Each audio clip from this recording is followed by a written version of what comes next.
If you're on the fence right now about whether to buy a brand new construction home or something that's a bit older, known as a resale home, this video is for you. I'm going to be talking about my pros and cons of buying a resale home in this video. Really excited to share all this with you. Stay tuned.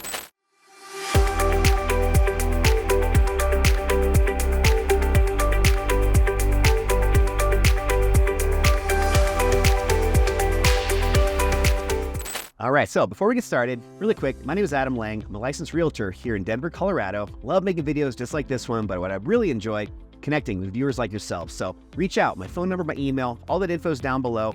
We'd love to help answer any questions or just provide value in any way that I can. So please do that, along with hitting that like and that subscribe button so you're the first to receive every new video I come out with, which is on a weekly basis. But let's go ahead and get started, guys. Again, my pros and my cons of buying a resale home here in Denver, Colorado. All right, so jumping right into my first pro, it's gonna be established neighborhoods. So when you buy a resale home, a lot of the times you're gonna be finding these homes in areas that are a lot more established. And what that typically has is more mature landscaping, trees that aren't just brand new and only 4 feet tall, but giant, beautiful trees that provide more privacy and just have a lot more of that mature landscaping. And then also on top of that part of the neighborhood, just being in an area that is a lot more ideal for some people, meaning that it's more proximity to the downtown or just more of the urban areas. So in addition to that mature landscaping, also just having a more developed infrastructure. So the roads, sidewalks, all of that stuff has been developed for a period of time now where all the little kinks have been worked out and it's just a lot more established. So these are pretty big, important things for a lot of my clients right now. And on top of that, I will also say just the proximity of downtown or just more urban areas. When you're buying a new construction home, typically those are being built in areas that are further out, kind of on the outskirts of town, because those are the only areas that still have empty, open land for these new construction developments to be built. So when you're buying a resale home, one big pro is you're able to still find homes in areas that might be more proximity to where you want to be inevitably. So that's a pretty big pro for a lot of people. So jumping right into my first con or first disadvantage of buying a resale home, it's going to be all about maintenance. So when you're buying a home that's already been lived in for a while, it's inevitable you're going to be finding some issues with potentially deferred maintenance or just aspects of the house that require some maintenance to be done. As one example, I had a client recently that bought a home that was about 25 years old, and there was a few things that came up during inspection that needed to be addressed. Look at the ground. Yellow, see? The sun is yellow, it heats the ground. That's how they name stuff.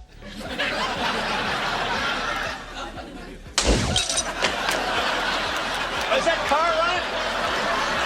And they weren't anything that were directly caused by the existing homeowners being negligent or just not really keeping up with stuff. It came down just to the age of some of the mechanical systems. And when you're buying a resale home, you're going to have some of those challenges come up. So, part of this can be avoided through the inspection phase of buying a home, where you can ask for credits or concessions to help pay for improving or upgrading things like the air conditioning system or maybe the hot water heater, stuff like that. But regardless, when you're buying a resale home, there is going to be some maintenance items that come up. And, again, it could be in addition to just mechanical systems, maybe some sprinkler lines aren't working as well as they used to, or maybe a couple of the windows have lost some of their insulation. There's a little bit of a breeze coming through them. Little stuff like this is going to come up, and it's going to happen more often when you buy a resale home. All right, so jumping right into my second pro, it's going to be character and charm. So new construction has kind of caught wind of this and are doing a lot more to make their homes more custom and have more character to them. But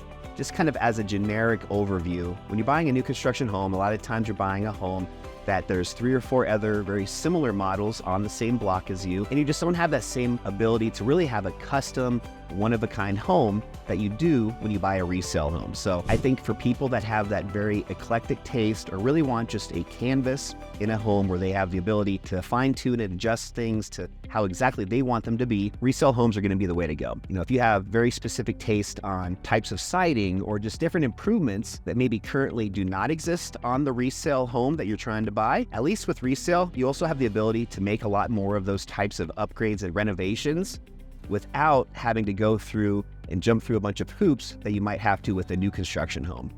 Typically new construction homes have codes and covenants through their homeowner association, their HOA, and a lot of times they're going to be limiting you on what you're able to or not to do to a home. with resale homes, if you're really putting this as a high importance on what you're looking for in a home, you can definitely find areas that don't have strict HOAs. And again, you can just have a lot more character and charm with your home because of this. So my second con is going to be limited customization. So when you're buying a resale home, the home's already been built potentially for 20, 30, 50 years. So you're gonna have a limited ability to customize that to perfectly match what you're looking for. So let's just say, as an example, the current home that you're trying to buy is 25 years old, and it has that older style where the kitchen is very kind of confined. The living room, you just have to walk through a door into a separate, completely different area for the living room.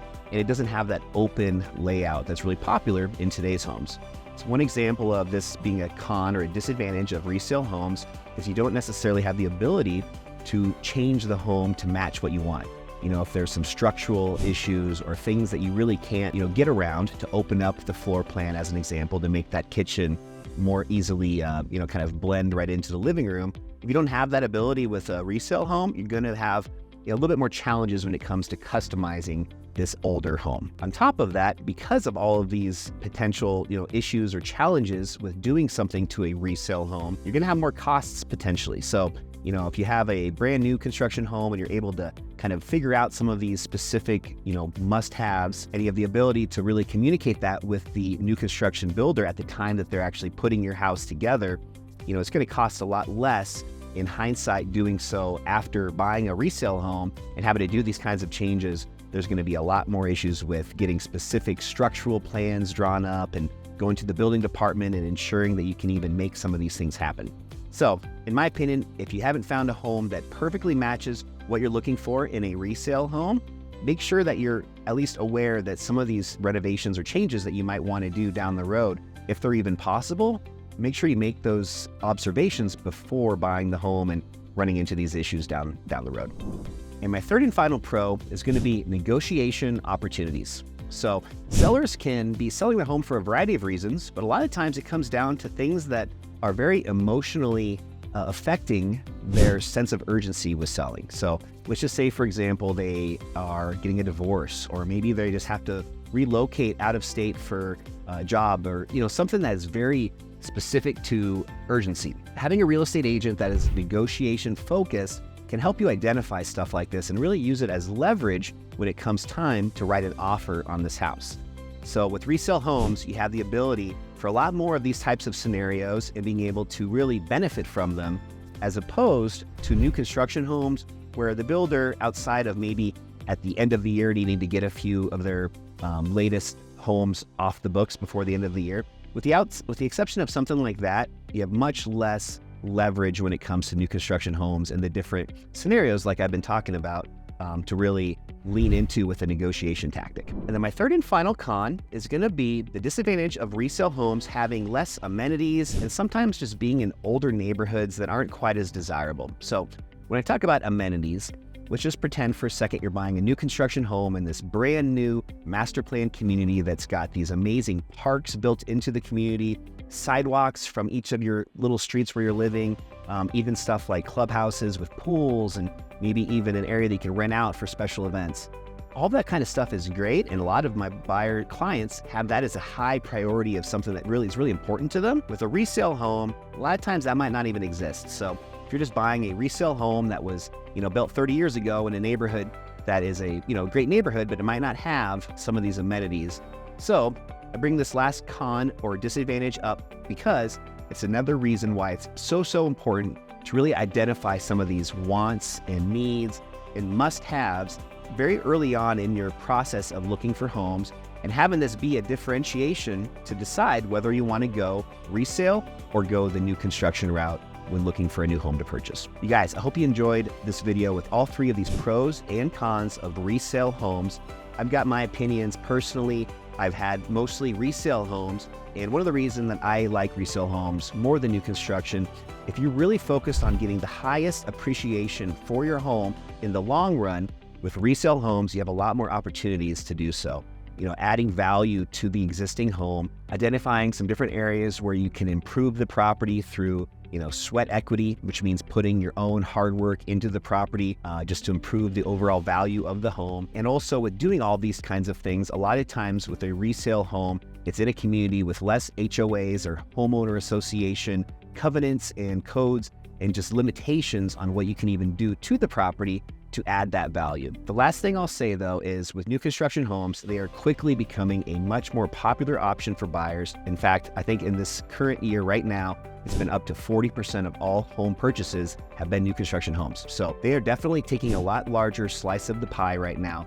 And they're also identifying some of these areas in the past that made them less desirable and really improving on those to make new construction homes now a very great option for many, many people. So we'd love to find out what your personal, wants, needs, must-haves might be when searching for a home. My phone number, my email, all that info is down below. Reach out to me, shoot me a text, give me a call, send me an email, and just let me know what's important to you.